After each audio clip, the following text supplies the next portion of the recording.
Okay, 8 o'clock. So here we go. Good evening, everybody. It's 8 o'clock here in Central Europe. It's time for another book launch. I'm Darren Baker, and the book is called The Holy Land in the Era of the Crusades, Kingdoms at the Crossroads of Civilizations, 1100 to 1300. The author is Helena P. Schrader, and we'll be talking to her shortly.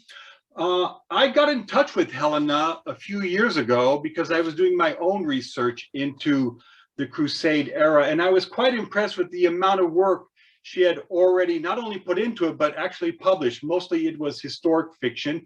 This is her first foray into nonfiction. Wow, how well does she do? Well, let's take a look inside the book itself. So in the inner flap, we can read here, for example, this book covers the history, demography, state institutions, foreign policy, economy, art, architecture, lifestyle, everything about the Crusader States in that 200-year period. That's quite a lot of information, and it's 300 pages long, so I think we can call it a very comprehensive account.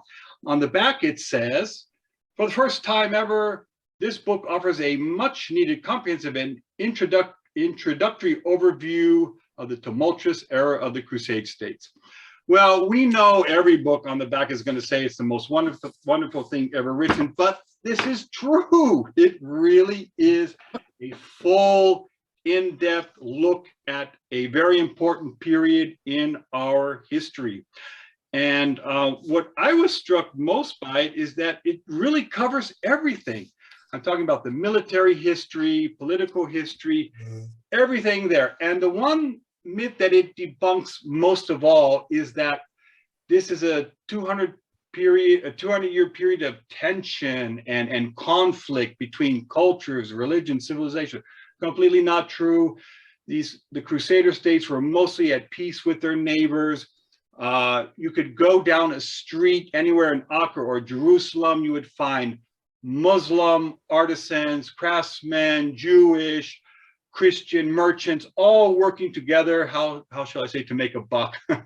It was really one of the richest, Acre was one of the richest cities in the world at that time. So anyway, it's really a fabulous feat, and I'm going to now show you a selection from the book. I have it on PDF here, so I will just give you a look here. Let me just straighten out the borders a bit, if they are willing to cooperate.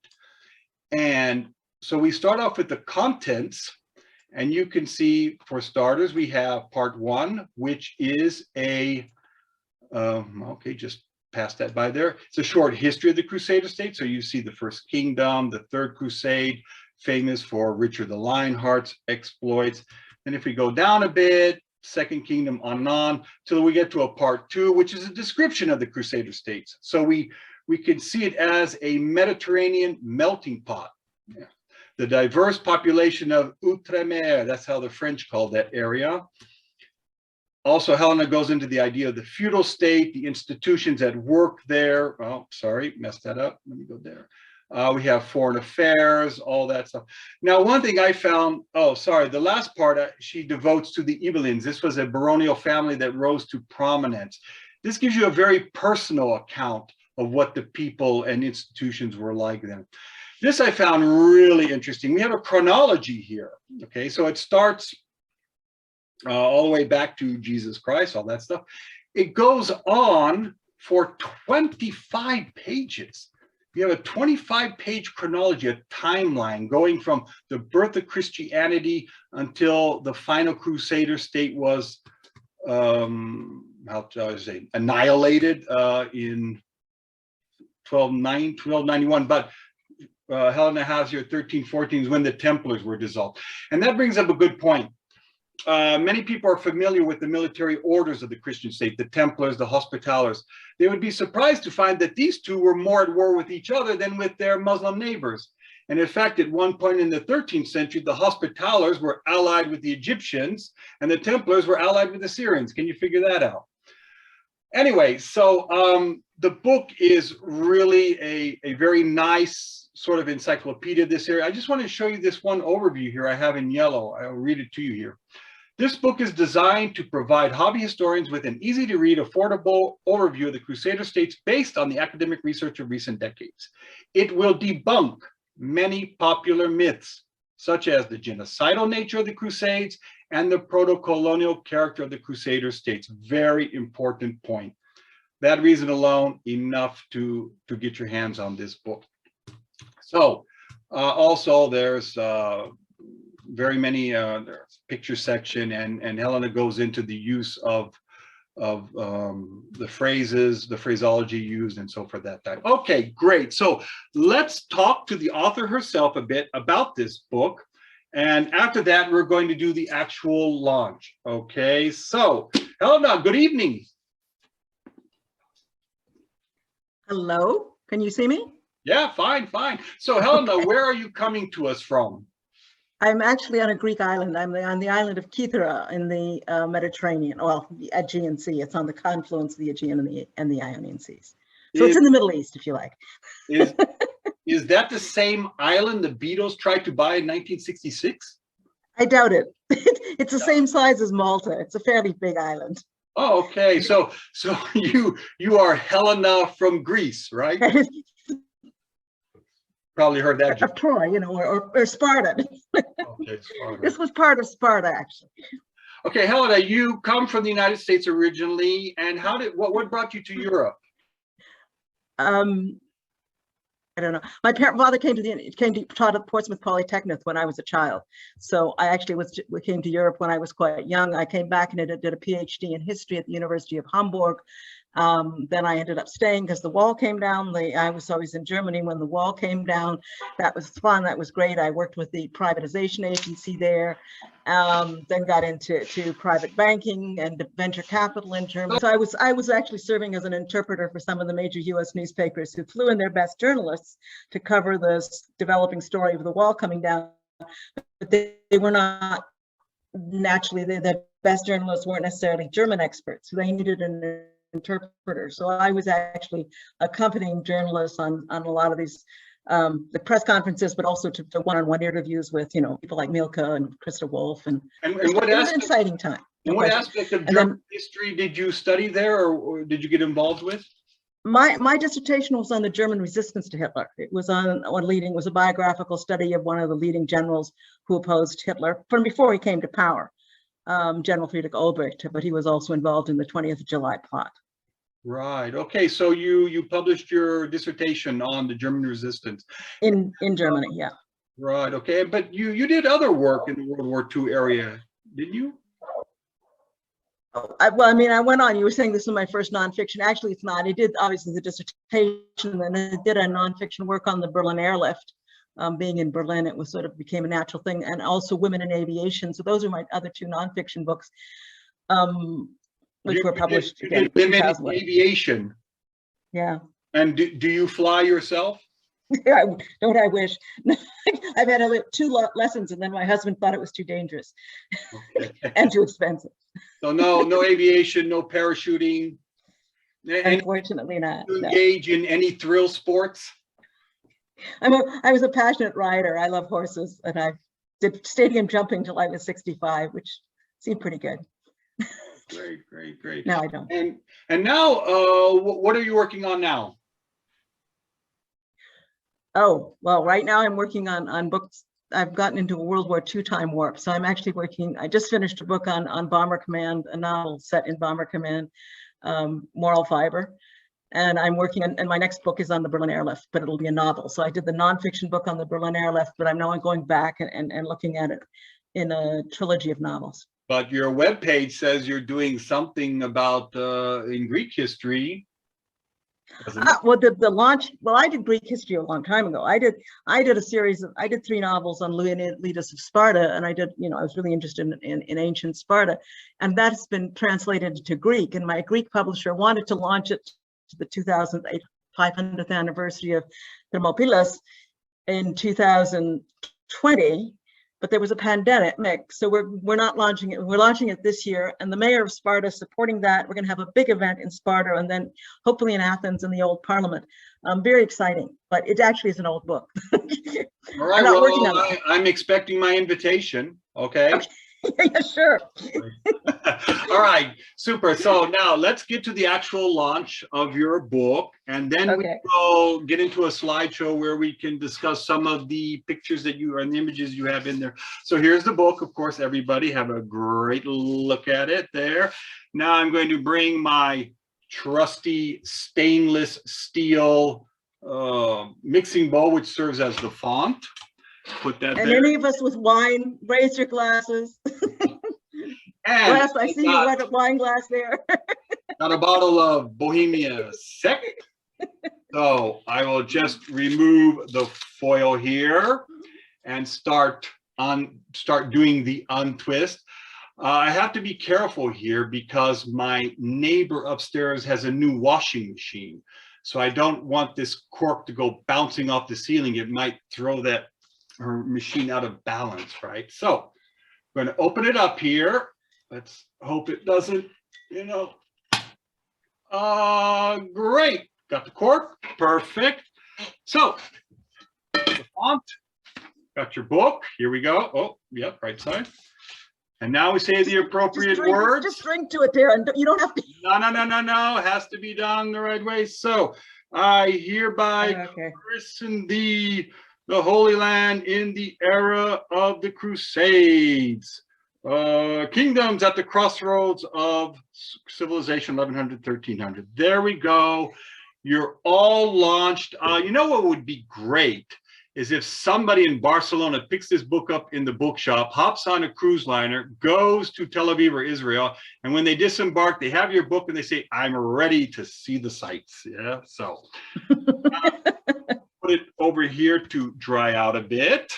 Okay. Well, one of my reviewers is Adrian Boas, was just retired as the department head for Crusades archaeology at the Hebrew University at Jerusalem. And so, I am hoping that he likes it. And that he will then, if he likes it, that'll be a voice in Israel to actually encourage people to look at. But I also have to drink to it because that's right. Just part of the. We'll do that. So if anybody's got a glass out there, you got to fill with something. I'm not asking any questions. So here we go, Helena. Cheers to you and to your new book. All the best. Wish you much, much success with it. Thank you, Darren. Oh man, that is tasty. You got to do more of these launches. Okay. That's why you do these launches, right, Darren? That's a secret I shall never share. So let's now go into the slideshow we have prepared. I just got to get the borders all ready again here somehow. And basically what we're going to do is we're going to look at a couple of images and Helena will talk about them for us. So here we go. All right. Now, first on the list, we have, this is a map of the Crusader States, basically what we see here. This is inside the book. You can see how they, basically the various kingdoms divided up. A very important point that Helena makes in the book is that Cyprus here, which was conquered during the Third Crusade under Richard Lionheart, became the eventual breadbasket of the Crusader States. It was very important for their survival. And in fact, that's where they all fled to when everything came to a crash. And this is the southern part of it, bordering up against the Egyptian Sultanate and so forth. Okay, great. So Helena, what is this picture we see here? Okay, the key thing about, can I just talk a little bit about the Crusader States and the mask before you move on? Sure. I worked with an graphic artist to create this picture because most of the states or most of the maps you see don't have any sense of the dynamism. This country, the kingdoms expanded and contracted. So what you see, of course, is the darkest green in this and on both of these images is the oldest pieces, what was initially conquered. Then you have the middle green, which is what they expanded to, and then you have that the striped area is what they lose. These Crusader states aren't like to nowadays states with very fixed borders. The other thing to keep in mind is that there wasn't GPS, there weren't border posts, there weren't scaled maps. The kingdoms, actually, the borders are very fluid, they're very, and they're imprecise, because essentially the borders consisted of how far your influence reached. Yeah, and that always, yeah, you can see it even that always included a degree of acceptance on the part of the ruled. You couldn't, you had people either were paying you taxes, they weren't paying you taxes. It's not like that's a time immemorial issue there. Okay, so all right, good. So let's go on there. So the other thing that's important is I added into this you can see the modern borders of Israel and into the map, so that people have a sense of where they lie with respect to modern states. And so forth. This is the West Bank and Jordan. Okay, good. Now, what do we have here? This is an example. Okay, the picture, the painting, I think you wanted to go to. Right. What you see. Mm-hmm. Yeah, this is an example of the kind of illustrations in books that were produced in the Kingdom of Jerusalem. And it's one of the fun things I discovered when I was doing the research, is that the Kingdom of Jerusalem was actually an exporter of mass-produced books. This is one of the things people like to take back as souvenirs. So they had workshops that were dedicated to popular text, there was the Bible, obviously the Gospels were one thing, but also the history about Tremere was one by William of Tyre, was a popular book. There were a number of other books that were very popular in the period, and they would mass produce them as scholars. People would literally sit there writing them out, and then they had the cheap versions without illustrations, and they had the very expensive versions with custom designed and often gold, illuminated. Or they had things like this, which is a beautiful, colorful painting showing a siege here. Right. And this is an example of the quality of the work. Do we know which siege? I actually did check that for you, because you asked me this once before. I just used it as an example of the painting. It's the siege of, you're all going to know this one well.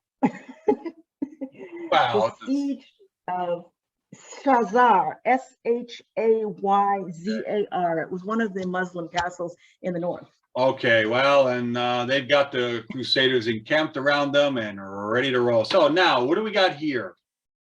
This is one of the most beautiful icons that was produced in the Crusader period, and it's dedicated at Sinai, at the St. Catherine's at Sinai. And it depicts the saints of Bacchus and Sergius. The thing that's again fascinating about this is it's a beautiful mix. It was of Eastern and Western influences. The saints are depicted as mounted archers, which were very, very popular. The native Christians in the Crusader states basically supplied most of the mounted archers to the Crusader armies, and they made up as much as 50% of the cavalry. So you always hear about knights, and how many knights they were, but in fact, the research shows that there are as many, and in some battles there were more mounted archers. And these were not native troops; they were native Christians, because the majority of the population in the Crusader states weren't Orthodox Christian. The quality is quite good. What year are we talking about here? I'll see if I can get that. Well, and I see it's also 13th century. It's 13th century. It's been dated, known in the 13th century. It's quite good for 13th century artistry. Yeah. Beautiful. Yeah, we see the quiver of arrows down there. Is that a St. George flag at top there, or? Well, yeah, we associate. I mean, it was also red on white. It was a Templar flag, if you like, the same flag of St. George. It's a Crusader flag. It's used for many things. It can be many things. Great. So now, what are we looking at here? It's one of the gates. It's one of the walls of Jerusalem, the old city of Jerusalem. I took this photograph myself when I visited in 2014, and the little piece you're looking at, that window and that door frame, are pieces, remnants of what they believe was the Crusader palace in Jerusalem. Jerusalem, as you can imagine, has been mucked about with a lot. I mean, people keep coming and conquering it, and then getting conquered themselves, and people come and go. The Muslims, of course, didn't tolerate any depictions of humans, so they tended to rip those out. But features that were geometric or non, like these, were often left in place and simply reincorporated or repurposed. But They have never actually located in full the palace of the kings of Jerusalem. Okay. But this is one of the things which is considered likely. Right. And this door here is also in Jerusalem? It is indeed in the old city of Jerusalem. If Adrian Bose was here, I'm sure he could tell me exactly what it is, but it appears to just be a part of domestic architecture. It's not believed to be it's not the hospitalities of the Templars or the palace, but it would be the high standard of very, very wealthy merchants that lived in the city in this period, and that they would have very decorative facades on their houses. The Muslims, when they reconquered or retook Jerusalem in 1187, there's a beautiful passage how they describe how beautiful the city is, with marble facades and beautiful gardens and running fountains. Jerusalem was rebuilt by the Christians after they took the city in 1099. They also repurposed and took over old buildings, but they developed. Good word, repurpose, yeah.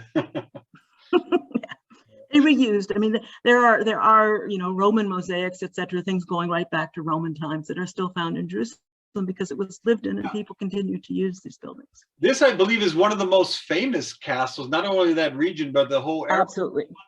Is it? Yeah. It's Crac de Chevalier. It's on the border between Tripoli and Syria.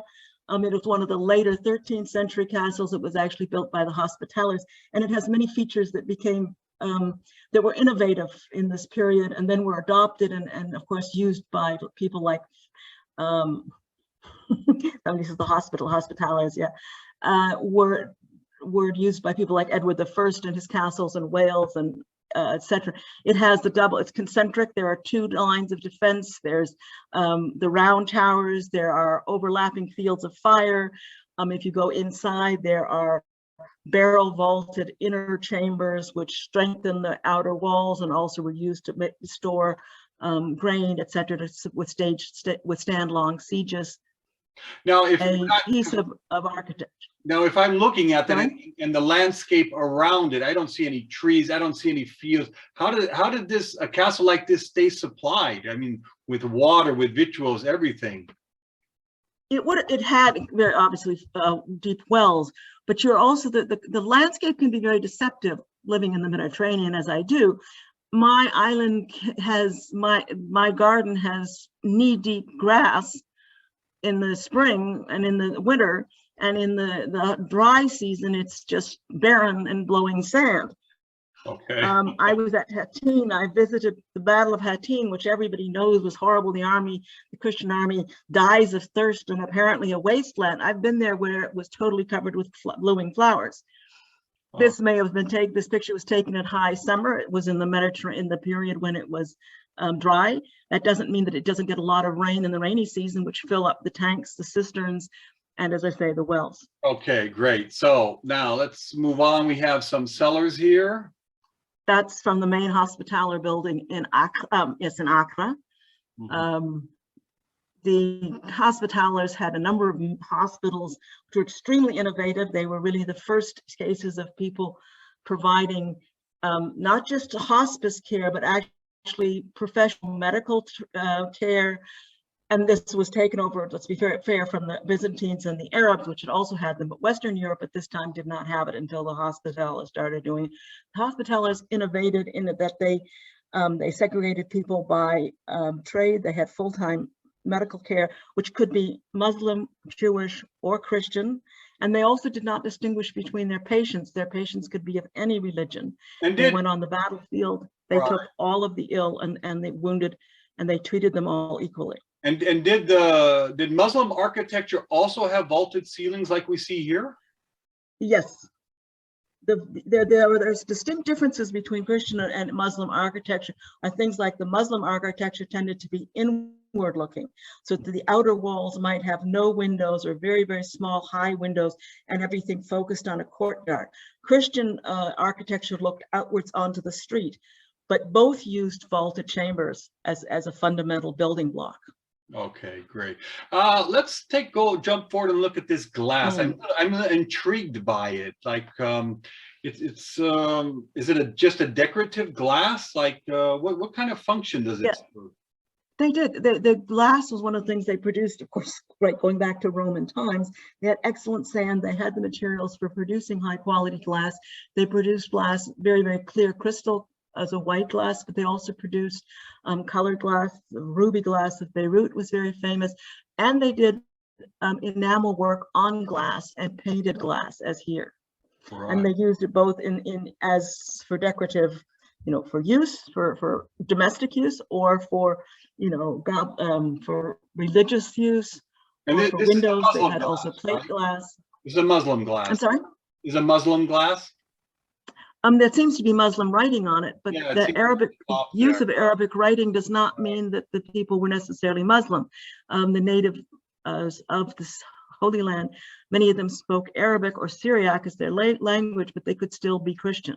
Yeah, would that probably, I'm not sure, but would Syriac have survived like 1,000 years to remain sort of like this Koine language of that era? Or was everybody speaking? Syriac was widely spoken in the Crusader States, and there are chronicles in Syriac. That's one of the things that Christopher McKevitt did in his groundbreaking work on rough tolerance, is what he called it, because traditionally the sources people have looked at were the French and Latin sources, and then they added the Arabic and Turkish sources. But McEvitt went out and proved that there were Syriac and Armenian sources, and they reflect the opinions of the native population, whereas the Christians, the Franks, the Latins were conquerors. The Arabs and the Turks were also conquerors. They were, they were also an alien elite. The natives spoke Syriac and Armenian predominantly, and Greek. Okay, now we only have just a little bit over 5 minutes left. I want to open our launch to any questions anybody might have. You don't have to raise your hand or anything, just come on with your question. And if not, we'll continue on with a few more slides. So any questions out there for Helena? Well, think about a few, because we have about 5 minutes left. So until then, let's try this one. What does this slide look like? Or what is it about, I should say? Sorry, did someone have a question? What are we looking at here, this slide? This is some of the mosaics from the Church of the Nativity in Bethlehem. What's exciting about this was the use of mosaics. Some of the writing is in Greek, some of it is in Latin. It was financed, the entire remodeling of the cathedral was financed by the Byzantine emperor and the king of Jerusalem jointly in a period when he had a Byzantine queen. And they believe that much of the work was done by local artisans, but working probably under Byzantine masters. Right, okay, good. Any questions? Still none out there. All right, let's go on. What about this? This is the cover to Melissenda's Psalter. So this was a work, quite an early work of art.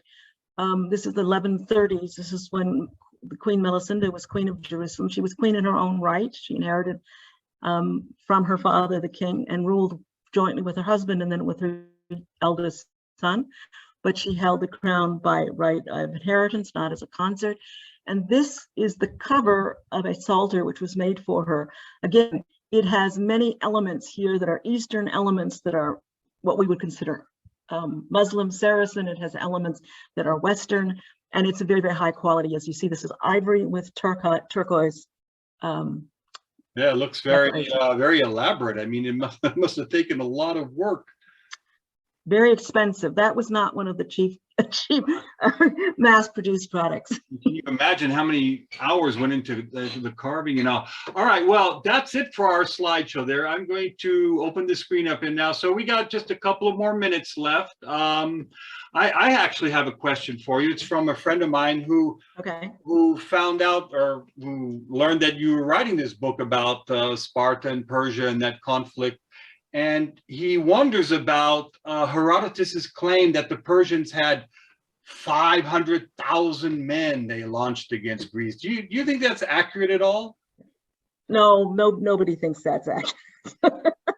I mean, most people go by the 10% rule, even in the medieval ages. You know, if it says 500,000, then you can think about 50,000 or so, right? But I mean, it's one of those things people fight about all the time. And clearly, Spartans with the 300 in Leonidas's guard, that's pretty definitive. It was 300. The 6,000 from the Peloponnese that were with him is also fairly, 6,000 from Pelops land. That's probably fairly steady, but the size of the Persian army, but it was divided. I mean, they defeat the battle at Marathon is against only half of Xerxes' army. The other half, sorry, that was not Xerxes, obviously, it was Darius's army. The other half went around by ship to attack Athens. So I think it's closer to 100,000, frankly, than the 50,000. But that would have been quite a logistics job, getting 100,000 on the road, supplying them. The supply line must have been incredible. Yeah. That's why you have. Yeah, exactly. All right. Any questions out there? Anybody for Helena and her new book? I'll show it to you again. It's dried out a bit here. So the Holy Land in the era of the Crusades, kingdoms at the crossroads. I do want to stress that. Yes. I'd like to stress that I did not try to invent. I mean, you stress that it's hugely comprehensive. I can only take on something that comprehensive because I was building on the works of other historians. I did not do primary research for this book. I did not discover any new sources. All I did was pull together the academic sources in a variety of different fields, from art history to military history to what do you call it? Medicine. What do you call medicine? It's history of medicine. People looking at demography, people looking at, as I say, different aspects of the Crusader States that were publishing, little tiny slices of the history. It created, and all of these things, so that the academic world knew all of this. And so, yeah, of course, it was very open, and yeah, that was Sharia law was allowed, and sure, there were Greeks, but it wasn't in one place. So what I did was pull it together based on the work of real, genuine scholars. Great, Helena, we gotta end it right there. We're about to. Okay. So anyway, thank you for